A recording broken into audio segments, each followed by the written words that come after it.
Kim Chu, bawal magsilita sa buntis issue ayon sa source.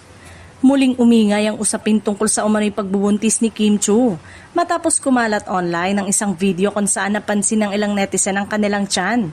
Dahil dito, mabilis na kumalat ang iba't ibang espekulasyon at komento tungkol sa kanilang personal na buhay.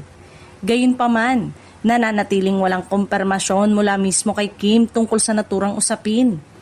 Lalo naging sentro ng diskusyon ang isyung viral na komento mula sa isang netizen na nagpakilalang nurse at nagsabing tila baby bump umano ang nakita nito sa video. Agad itong umani ng maraming reaksyon at naging dahilan para lalo pang pag-usapan sa social media ang pregnancy rumor tungkol sa aktres. Dahil sa lumalaking espekulasyon, nagsalita naman ang co-host ni Kim sa It's Showtime na si Sean Dominguez upang ipagtanggol siya.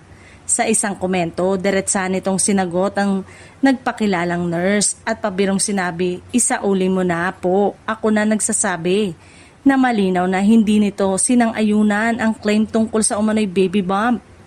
Samantala, may mga kumakalat ding pahayag online na tila may dahilan umano kung bakit hindi pa direktang nagsasalita si Kim tungkol sa issue. May ilan na nag-iisip na maaaring may mga bagay na hindi pa niya maaaring sabihin sa publiko. Ngunit mahalagang tandaan na wala pang opisyal na pahayag mula kay Kim na nagsasabing siya ay bawal magsalita tungkol dito.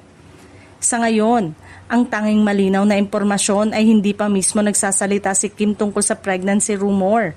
Maging ang mga taong malapit sa kanya ay nagpahayag na laban sila sa pagpapakalat ng maling impormasyon tungkol sa aktres. Kaya naman nananatiling malaking tanong sa mga tagahanga kung magsasalita ba si Kim Chu at tuluyang sasagutin ang isyong matagal ng pinag-uusapan online.